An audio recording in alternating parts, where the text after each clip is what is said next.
The animation studio that brought you beloved family classics has now introduced a streaming service, Disney+.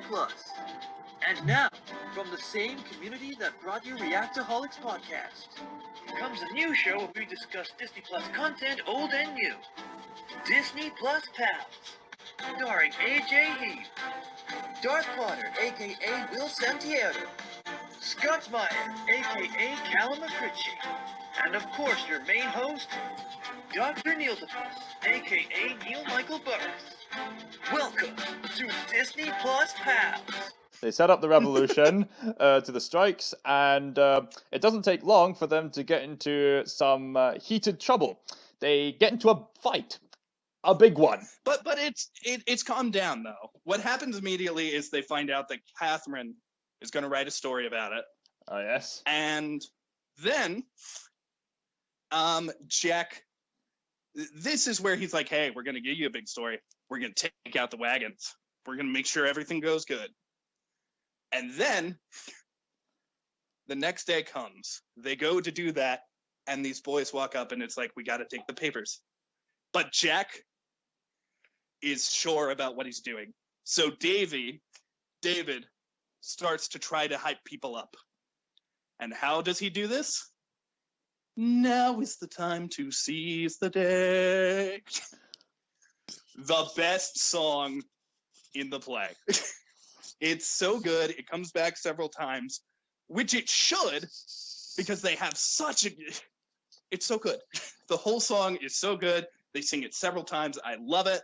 And they convince these boys, hey, join us because that's the right thing to do.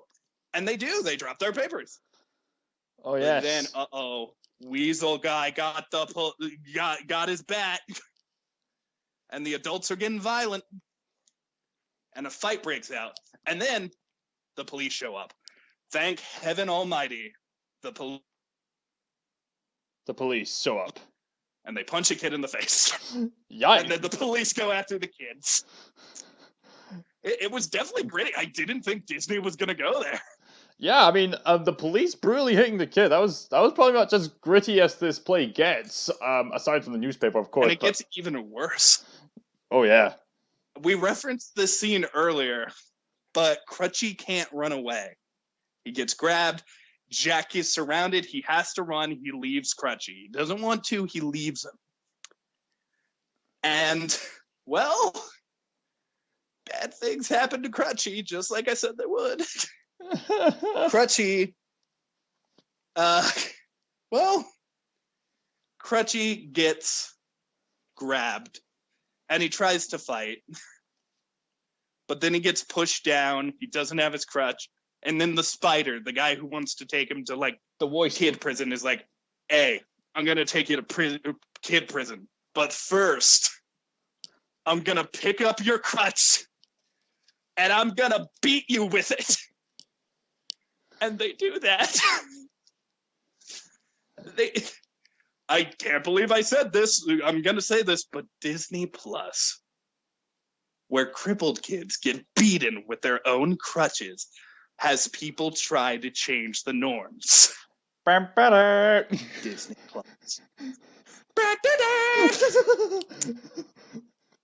Look at me. I'm the king of New York. Stand out. Stand out. Hand me that crutch. I'm the king of New York. I don't think this is for little kids. It's not Crutchy. And they just keep hitting him. They just start whispering in his ear creepily. It's not. And so basically, they take him hostage. It's not Crutchy. It's Crutchy. They take him hostage. Jack goes to the rooftop and just goes, "Argh!" Just getting angry, letting out some steam. This is where we get the best version of Santa Fe. He sings it. It's beautiful, Callum. Isn't it beautiful? Yes. You can see it on the horizon.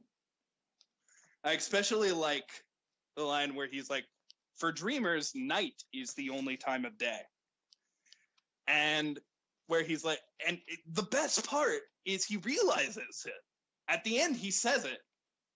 What you brought up about Jack's love at first sight being a weird thing, he acknowledges it here too, where he's like, hey, please be real. I know that you might just be in my head, Santa Fe. But please be real. My. I need you to be real. I need this dream. My. Because I ain't got nothing if I don't got Santa Fe. My. He doesn't have anything if he doesn't have his dream. He's homeless. He's working a terrible job. All he has is his friends, and I don't think he realizes just how much that means to him yet. Because right now he's got nothing.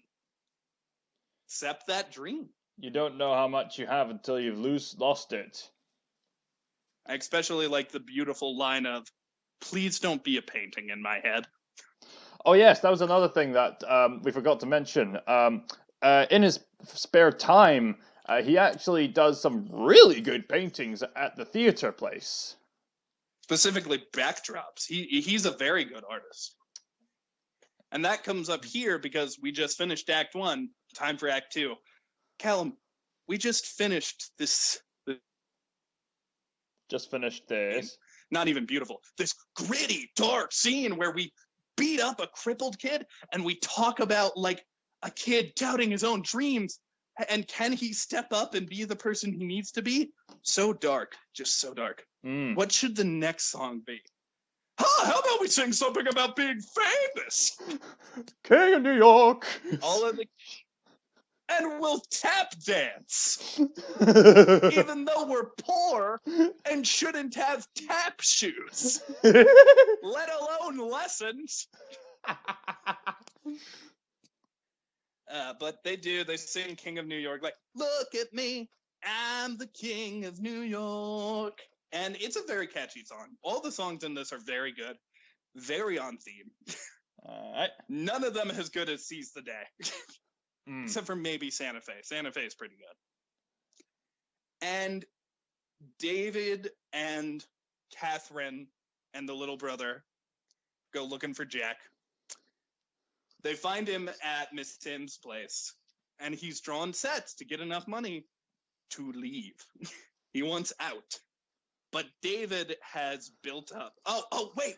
I can't forget this. There is such a good line from Miss M here, which really resonated with me. I wrote it down. Let me see if I can find it. It is blah, blah, blah, blah, blah, blah, blah. Hold on. Oh, I also wrote, it's interesting after Jack fails to save Crutchy, he immediately retreats into his dream. Like, oh, Crutchy got taken, but I still got Santa Fe. I still got it.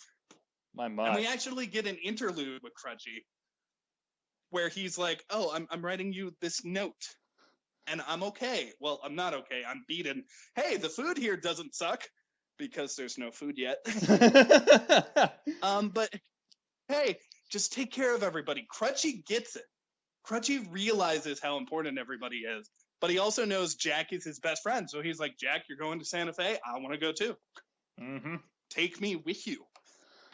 And just Crutchy is so good in this. He's got a lot of heart. He's not in the play a ton. But every time he is, I'm just like, oh, Crutchy, I love you. Aside from the rich Please kid stand. and richer kid and his little brother and Jack, I don't think many of the other boys do get much of the spotlight. But that's fine. The reason Crutchy has to go is so Jack can realize just how low he is. And the whole thing is Fulcher's impressed. Jack, right here where he's like, oh, I want to go to Santa Fe. That's him like, sort of like, all right, Pulcher won. Pulcher's whole lesson is you got to be about yourself. Maybe that's what I got to do. And he's just like, just be real is all I'm asking. Not some painting in my head. But he knows Santa Fe isn't the answer. He just doesn't want to admit it.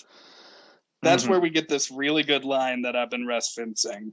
Okay. Which is, it's from Miss M in the theater where it's like, if you go somewhere and it's not where you wanted to go, That's right. you can always go somewhere else.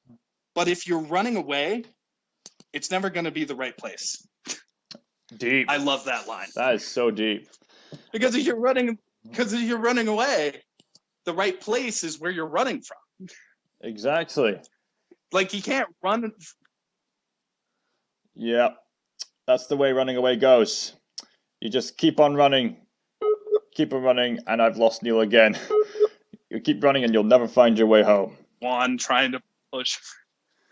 Gosh, I keep going out. Yes. It's a bad day for audio. Oh dear. But Miss M is this character who is important. Oh yeah, to Jack. there was another line that I really loved from her when she met Catherine. She said, when they were speaking up of it, they said, "Hey, you got in for free. At least pay attention." That was a great line. She also said that to Jack, though. Like, Jack, come on! I worked on the show, damn it. Yeah. You didn't do crap for me, Jack. Just shut up there and shut up. More dance sequences. They dance in time to get the photo taken, and the boys managed to make it into the front newspaper, and the boys are glad that they're famous. There's this one kid whose accent is so thick that everyone else acknowledges it. He basically says, "Hey, the world's your oyster," and they said, "Oyster." "Yeah, oyster." Oyster. That was great. I do think that's the pot calling the kettle black, though. Like, that's the equivalent of me saying, "You gotta stop doing these accents, man. Come on. You're doing your accents, and it's not. Now I'm just a pirate. I became a pirate halfway through that. Arg, I guess. You best start working You best work on your New York. Mr. Smith. You best start working on your New York accents, Neil. You're in one. I'm in one New York. There are multiple New Yorks. You're in one New York accent. Or I'm in an accent? The musical is one big New York accent. That's basically what it is. I'm the king of New York. And Catherine starts joining in the dancing. Starting off small, but then going just as big as everyone else, yes. She does dance, and it was cool to see her like get into it. But this is where like they reveal to Jack, hey, we're gonna go and we're gonna have a rally at the theater. And Jack joins in. They gotta convince him, but Jack does join in, and he goes directly to Pulitzer and says, "Hey bro, why don't you come and argue your case against us?" He gives him a chance. All right. And then Pulitzer first of all, Pulitzer's like, "Oh, you and your friends, you're so confident you can defeat me. All of your friends. What's one of your friends? Isn't her name Catherine? Turn around the chair. She's my daughter." I saw this coming. She works for a newspaper. The guy was a newspaper guy. He's the villain. Put them together, and what have you got? Bippity boppity boop. Bing. So he makes a deal with Jack that it's a win-win situation for him. So he should probably just give up this strike, and we'll pay you more. Yeah, he'll pay him and bribe him. I think it was like, "Oh, I'll lower the price for like 2 years. I'll bring it back up, but I'll lower the price for 2 years. Give you a head start." And then he was like, "No, I don't want to do that." But they like trap him in a basement and make him sleep on a printing press that's down there in the basement. And they're just like, "Hey, listen, just do this." And he's like, "Okay, fine." And he does it because that's going to get him to Santa Fe. And also he's interested in like the main reason he does this. And he even says it to Catherine. "Yo, I don't want anyone else to get hurt. Crutchy got beat so much that when I went to visit him, he couldn't even come to the window to talk to me. He is hurt. That could be all of us." Yeesh. And they start insulting each other. They both say, like, I think Jack says, "Oh, if you were a man, I'd punch you in the lip." Yeah. And then friggin' Catherine goes with it and goes, "If I was a man, I'd punch you in the eye." And then they get real close because he's angry and he's just like, "What's stopping you, huh? Take your shot. Take your shot." And then they make out. Well, he asked for it, and that's what she provided. We get a love song, which is pretty good. The romance is not the best in the world. In terms of like loving relationships, I was much more interested in the relationship and friendship between Crutchy and Jack than I was his. Like, no, I'm not suggesting that they were like into each other. I understand what you mean. Because they were clearly brothers. Yeah, I mean, It's just like I was like, hey, look, why do we need this loving relationship when we have why do we need actual love when we got brotherly love? yeah, I mean, this show does focus a lot on brotherly love, and it's a bit ironic when certain stories, even the best ones, take more of a focus on certain relationships to the point where that relationship understandably takes center stage, and then when there's something romantic, then it's kind of downplayed. But you gotta remember, there's these four types of love. There's this family love, there's romantic love, there's a comrade brotherly love, and another one I've forgotten. It's the Greek word apage, and the Bible stuff. I'll need to do more research on these four loves that people keep talking about. Yeah, but this entire story, like, I like that song, but what if instead of that scene where it's like, we're in love with each other and we know it, we got a scene where it was like, in the middle of the night, Jack breaks in to the kid jail and asks Crutchy what to do because he's scared. Or maybe he's going there like, come on, Crutchy, we're going to Santa Fe. I'm taking you to Santa Fe. And Crutchy chooses to stay in kid jail so that friggin' Jack goes back and fights for what's right. That is an amazing idea. Cool scene. That would have been amazing. But instead, we needed a romance. They do have chemistry, though. And one of the other big points of this musical, everyone's got chemistry. Even the villain and it is the yeah, even the villain and the main lead, like they even have some stuff together. Yeah, so let's get into that. After the romantic duet, and after Jack kind of bribes everybody from all the states, including Brooklyn. Daphne comes up with an idea to print off something. Why are you calling her Daphne? Daphne? No, it was Catherine. Sorry, her name is Catherine. Catherine. She looks like Daphne from you were like making a Scooby-Doo joke because she has red hair. Her name is Catherine Pulitzer. In my subconscious, I just think Daphne. She looks. And of course, Jack is Fred. Crutchy's like friggin' Shaggy. The little kid is Scooby. Someone has to More be like Scrappy to me. Let me at him. Let me. Pulitzer is Scooby. Rutro, they've taken my business. The newspaper. And I would have gotten away with it too if it weren't for those stupid Newsies and my daughter. I would have gotten away with it too if it wasn't for those weird striking Newsies and that businessman who's pretending to be a dog. Wait, you know who Scooby-Doo is? Theodore Roosevelt. So basically, Catherine comes up with an idea with Jack. Jack says, oh no, we're not going there. But she says, yep. So basically, they decide to sneak into the villain's house. And it's actually Jack's idea to do that. Like, it's her idea to print their own newspaper. But it's Jack's idea to be like, hey, I know where we can find a printing press. I had to sleep on one last night because they locked me in the basement. And so Poulter's kind of responsible for his own demise. As these villains usually are. You reap what you sow. So they sneak into the basement. They use the printing press to print what they need to win the strike.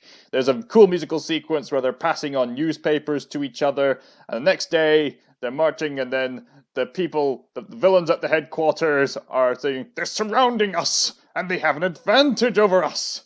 And they're just surrounding them on strike, and they're like, we're not going to let you leave the building. We are on strike. And then, also, I forgot to touch on this. One of the things is Catherine got all of, like, the rich kids to come and help. Like, people who were, like, sons of newspaper printers and stuff. So now the rich and the poor are teaming up just to justify, like, these child rights that are being argued for. And how do we finally put the stamp on that? Who do we go get to make sure that this goes our way? Theodore Roosevelt. Aha! The Bully! governor of New York at the time. Go ahead, Callum. Bully! That's my response. Yes. Oh yeah, he says bully. And then he actually calls him a bully. He's like, usually I say bully, but today you're just a bully.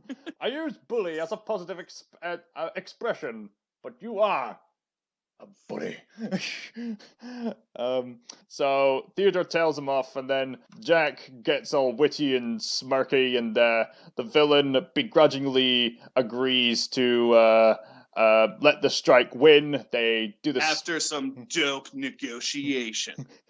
Yep. What happens is he's just like, I can't lower it because I need to save face. And he's like, how about I just bring up the price and I don't change it back? That's a compromise we can all agree with. And then Jack's like, all right. But what you're going to do is any papers we don't sell, you're going to buy them back. And he's like, what? No, what is to stop you from just buying a bunch of papers and not selling them? And the answer is nothing. Nothing is to stop them if we are to be believed. But he's like, no. A newsie isn't going to carry around these papers just to not sell them. You agree to this, and we agree to your terms. It's a compromise we can all get behind. He really flips the table. Jack is a lot smarter than the show gives him credit for, because it's like, hey, I'm a bumpkin from New York, but it's actually like, I am smart. Watch me slay with my knowledge. I mean, he reads the newspapers a lot. That must be his education. The papes. I just love that they call them the papes. So let me get this straight. You think that newspapers are your ally. You merely adopted the newspapers. I was born in it. I was born in the newspapers. Molded by it. I didn't even read a dictionary or whatnot until I was a man. But even then, I just preferred... Newspapers taught me how to read. But then I just went back doing Sudoku and crap like that. Hey, my father was a newspaper. Oh, hey, I was wondering what was He gonna... was a pape. I was wondering what was gonna break first. Your bank account or your tolerance.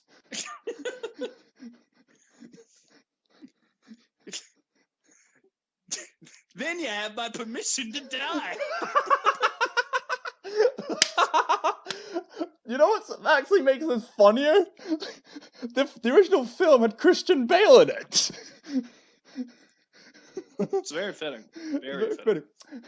Oh, you just Why couldn't... did you say Santa Fe? Santa Fe! Oh, you just couldn't let us go, Just could be you? real, not a painting in the head.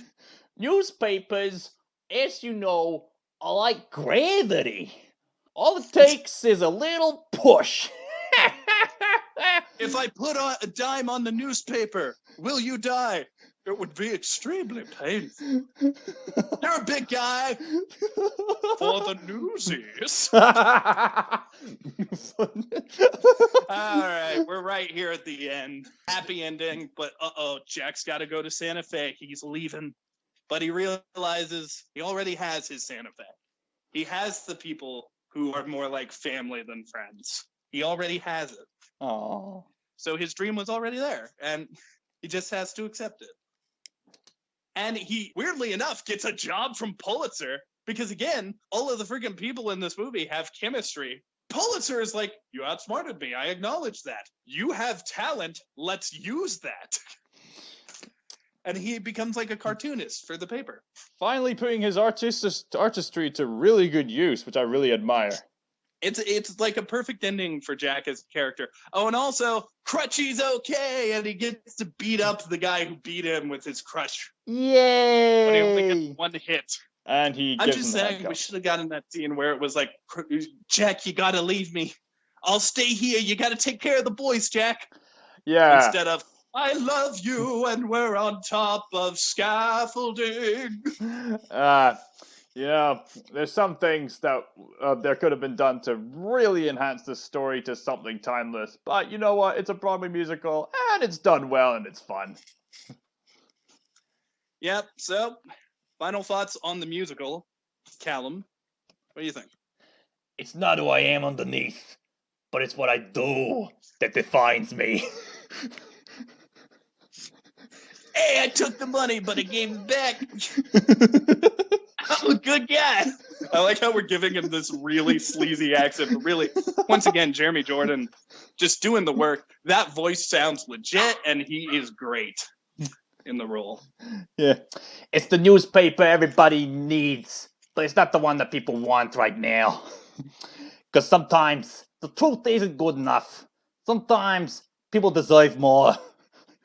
Sometimes people deserve to have their faith and their strike rewarded. The little kid goes to Christian Bale. Why is he running? Because he's on strike, son. Are we going to chase him? No. Today now is not our time to seize the day.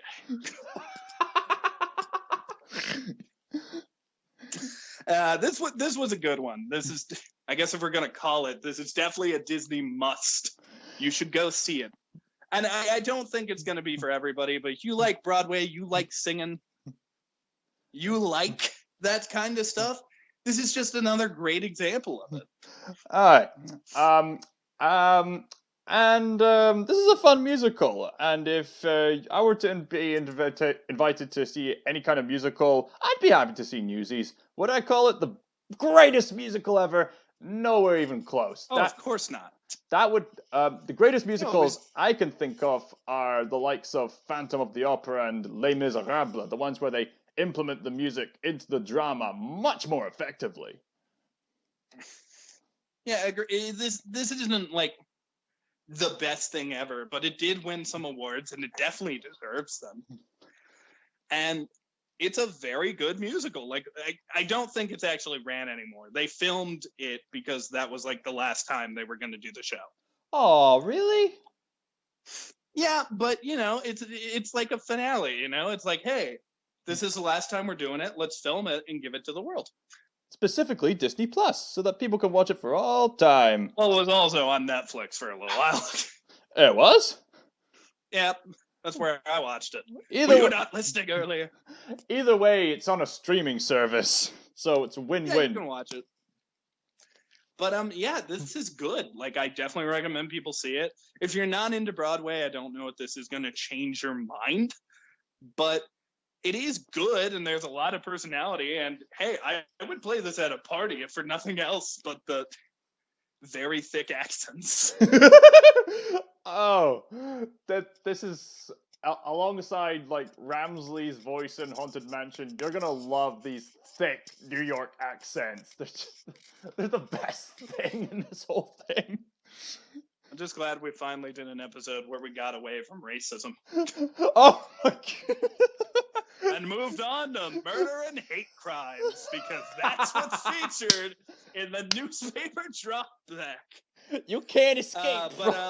Backdrop. Oh. But yeah, we can't escape it. We can't escape it. But now we got to talk about the theme parks. And I'm sure there is some. Oh, by the way, Neil's merch review. Bap, bap, bap, bap. There isn't any. Maybe aside from these, There's not a lot of Newsies. maybe tap dancing shoes, fine waistcoats and hats. I don't know. I mean, there isn't a ton of merch for this specific thing. I do remember being in Broadway and seeing, like, I think a teddy bear dressed as a Newsie. I might try to find it. Classy. I don't know. I haven't been to Broadway in such a long time. But yeah, so honestly, you want to know what I think the best piece of merch to get for this thing is? Just freaking get Disney Plus and watch it. Yeah, pretty much. Like, that's not really merch, but there isn't a lot of merch for this. So instead of skipping, like, I guess this is where I will clarify. If there is no merch, we'll just skip Neil's merch minute. But I had to talk about it here and point out that that's what's happening. So yeah. Yeah. And now, Callum, moving on to the theme park. There isn't anything. Maybe aside from cosplayers dancing at Comic-Con. It could happen. It could happen. There is occasional stuff at the theme parks. I do think there are like little shows here and there. And they definitely play some of the music. I've heard it played at Disney World before. But that's okay, Callum, because now we get to say what should happen with Newsies going forward. This is the first time it has ever happened. So, let me explain. In the event there is nothing at the theme park to represent this franchise, or nothing big, we will take it upon ourselves as the fans to pitch something. Ah, all right. I don't necessarily know what I'm going to pitch yet, and I'm sure you don't either. But we're just gonna do it. I think I've got something. Yeah. Newsies karaoke. I was gonna say something along the lines of one of those Walt Disney studio theme park things. You know, where you learn how to draw and animate, or learn how to paint and color in certain characters, or do voice acting, or those sort of little workshops that you can just join in for free.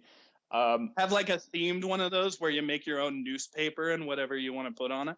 I was thinking doing your own New York accent, but yeah, newspaper works as well.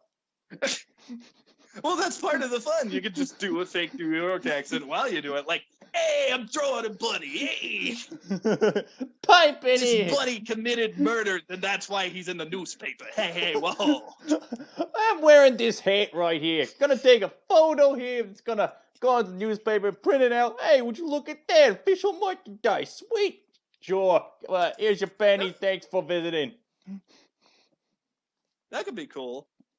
I will instead pitch the King of New York restaurant in Disney World, which is a Newsies themed restaurant where you go in and just random points during the day there will be in-restaurant performances. Oh wow! By people dressed as the Newsies. Oh, that would be a real spectacle. I mean, it would be a little more subtle. It's not like a show. It's not something that happens a ton. But it's just like, hey, while you're eating, occasionally someone will stand up and be like, why can't a guy catch a break here? Like a flash mob. And just freak out. Yeah, like a flash mob, but in the restaurant, and it's like, cool, it's okay. I would like that. I would like to just be eating and then be like, oh, a man is singing beside me. Hey! He really wants to go to New Mexico, Santa Fe. Wait, shouldn't there be a Disneyland Santa Fe where it's like Newsies Heaven or something? Like a New York themed area in Epcot where it's like, it's just the Newsies. That's all it is. And occasionally at this restaurant, freaking Theodore Roosevelt will come out and go, I share a carriage with you. Bully! Yes. Bully! And he'll do that weird voice and he'll be like, hey, you lost the children. It'll just be weird. He'll be the Mickey Mouse of this restaurant. He'll come out, you can take pictures. It's funny. You know, thinking about President Roosevelt, this is not the first time Roosevelt has appeared in Disney merchandise. There was actually, I remember seeing this one episode of the Tarzan cartoon where Teddy Roosevelt was actually in a Tarzan episode. Really? Yes, really. It's weird. Yes. I wonder if it's in the same universe. I wonder if Tarzan exists in the same universe as Newsies. In the same vein, that Tarzan's parents are from Frozen. That's the sequel. Friggin' Jack and Crutchy go to the jungles where Tarzan lived. And they're like, we gotta sell papers to these gorillas. And Tarzan is a freestyle dancer. Tarzan is not about the newspaper life because he can't read. He's just like, no, don't do this. But yeah, that's it for Newsies. So now it's time for the final question. Callum, if you... I didn't really think about this one. If you were on stage and you had to, you know what? Let's go with the karaoke thing. If you had to sing one of these songs for karaoke, which would it be? I know which one you would pick because which one would I pick? You'd pick "Seize the Day." I mean, it depends on if I have people with me because that's like a multi-person song. All right, in which case I'd take the lead. Okay, I'd sing in the background with you. Oh, we Oh. just go out together. That's a nice answer. Friendship. Yay! And you know what? You know what? If Newsies taught us anything about like Crutchy and Jack sticking together, that's what this is. We learned a lesson today from Newsies. Yay! It's better to sing with people than sing alone. Now is the time to seize the day. Hey. Sing karaoke, that's okay. okay. Sing your song loud, cause you are proud. And no, Jack and Crutchy aren't gay. They're just brothers. They're just brothers. And now Uh, the grand encore. Applause, applause. Curtain, bowing, bowing. Yes, credits. View your next movie on Disney+. yeah, I think the next one we're gonna do is The standards can go up my ass. because they're a pain in the ass. The Toy Story shorts. The Toys, all of them except for the Forky ones. We consider the Forky Forky's a short. spork, right? This is Sporka. You are a spork. You're a strange little man. Now we're both things. Yeah, we're doing the majority of the like small fry. We're doing Partysaurus Rex, the one about Bo Peep being the lamp. And we're also doing We're gonna do all the Toy small Story fry shorts and and one talk about maybe a Toy Story thing that not a lot of people are talking about. That's part of the merchandise. You've been watching Disney+Pals. Thank you for watching. Please share this with your friends for more fun and magic.